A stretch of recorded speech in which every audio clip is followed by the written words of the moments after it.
देवों के देव महादेव बहुत ही भोले माने जाते हैं, इसलिए उनका एक नाम भोलेनाथ भी है। पौराणिक मान्यता के अनुसार भगवान शंकर को प्रसन्न करने के लिए किसी भी तरह के खास विशेष पूजन की आवश्यकता नहीं होती, क्योंकि कहा जाता है कि वे तो भोले हैं और भक्त के मन की सारी बात समझ लेते हैं और क्षणिक मात्र की भक्ति से ही प्रसन्न हो जाते हैं।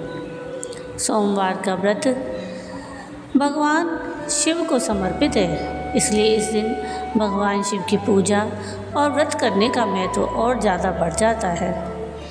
सोमवार के व्रत को लेकर मान्यता है कि इस व्रत को करने से भगवान शिव अपने भक्तों की मुराद जल्दी पूरी करते हैं।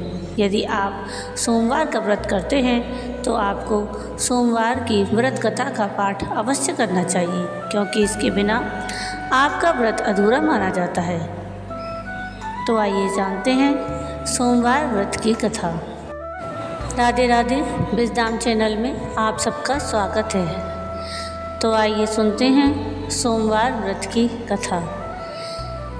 प्राचीन समय में किसी नगर में एक साहूकार रहता था। उसके घर में धन की कोई कमी नहीं थी, लेकिन कोई संतान ना होने के कारण वह बहुत दुखी था। संतान प्राप्ति के लिए वह हर सोमवार को व्रत रखता था और पूरी श्रद्धा के साथ शिव मंदिर जाकर भगवान शिव और माता पार्वती की पूजा करता। उसकी भक्ति देखकर एक दिन माँ पार्वती प्रसन्न होकर भगवान शिव से साहूकार की मनोकामना पूर्ण करने का निवेदन करने लगी। पार्वती जी के आग्रह पर भगवान शिव ने कहा कि हे पार्वती, इस संसार में हर प्राणी को उसके कर्मों का फल मिलता है और जिसके भाग्य में जो हो उसे भोगना ही पड़ता है। लेकिन पार्वती जी ने साहूकार की भक्ति देखकर उसकी मनोकामना पूर्ण करने की इच्छा व्यक्त की। माता पार्वती के आग्रह पर शिवजी ने साहूकार को पुत्र प्राप्ति का वरदान तो दिया, लेकिन उन्होंने बताया कि यह बालक 12 वर्ष तक ही जीवित रहेगा। माता पार्वती और भगवान शिव की बातचीत को साहूकार सुन रहा था, इसलिए उसे ना तो इस बात की खुशी हुई और ना ही दुख हुआ। वह पहले की भांति शिवजी की पूजा करता रहा। कुछ समय के बाद साहूकार की पत्नी ने एक पुत्र को जन्म दिया। जब वह बालक 11 वर्ष का हुआ तो साहूकार ने उसे पढ़ने के लिए काशी भेज दिया।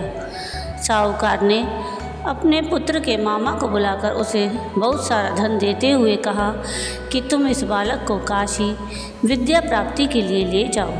तुम लोग रास्ते में यज्ञ कराते जाना और ब्राह्मणों को भोजन दक्षिणा देते हुए जाना। दोनों मामा भांजे इसी तरह यज्ञ कराते और ब्राह्मणों को दान दक्षिणा देते काशी नगरी को निकल पड़े। इस दौरान रात में एक नगर पड़ा जहाँ नगर के राजा की कन्या का विवाह था, लेकिन जिस राजकुमार से उसका विवाह होने वाला था वह एक आंख से काना था। राजकुमार के पिता ने अपने पुत्र के काने होने की बात को छुपाने के लिए सोचा कि क्यों ना उसने साहूकार के पुत्र को दूल्हा बनाकर राजकुमारी से विवाह करा दूं। विवाह के बाद इसको धन देकर विदा कर दूंगा और राजकुमारी को अपने नगर ले जाऊंगा।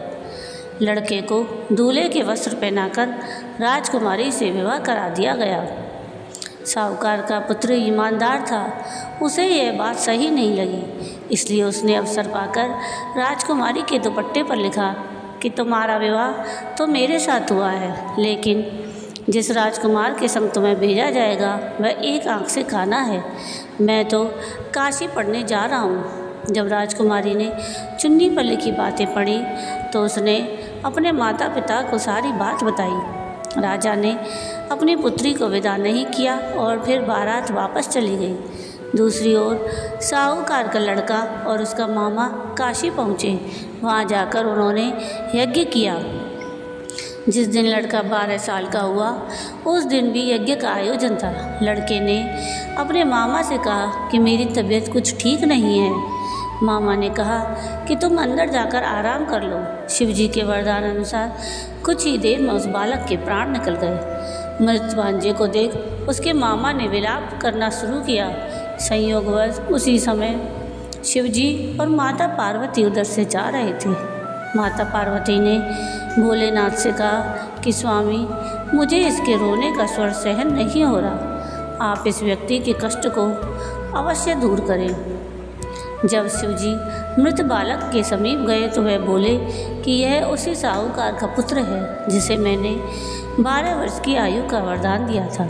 अब इसकी आयु पूरी हो चुकी है, लेकिन मातृभाव से विभोर माता पार्वती ने कहा कि हे महादेव, आप इस बालक को और आयु देने की कृपा करें, अन्यथा इसके वियोग में इसके माता पिता भी तड़प तड़प कर मर जाएंगे। माता पार्वती के उन्हें आग्रह पर भगवान शिव ने उस लड़के को जीवित होने का वरदान दिया।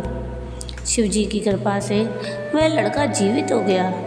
शिक्षा पूरी करके लड़का मामा के साथ अपने नगर की ओर वापस चल दिया। दोनों चलते हुए उसी नगर में पहुँचे जहाँ उसका विवाह हुआ था। उस नगर में भी उन्होंने यज्ञ का आयोजन किया। उस लड़के के ससुर ने उसे पहचान लिया और महल में ले जाकर उसकी खातिरदारी की और अपनी पुत्री को विदा किया। इधर साहूकार और उसकी पत्नी भूखे प्यासे रहकर बेटे की प्रतीक्षा कर रहे थे।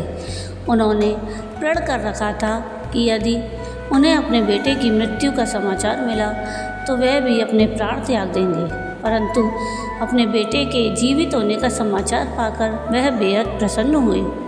उसी रात भगवान शिव ने साहूकार के स्वप्न में आकर कहा कि हे श्रेष्ठी, मैंने तेरे सोमवार के व्रत करने और व्रत कथा सुनने से प्रसन्न होकर तेरे पुत्र को लंबी आयु प्रदान की है। इस प्रकार जो कोई सोमवार का व्रत करता है या कथा सुनता और पढ़ता है, उसके सभी दुख दूर होते हैं और सभी मनोकामनाएं पूर्ण होती हैं। ओम नमः शिवाय। तो ये थी कथा सोमवार व्रत की।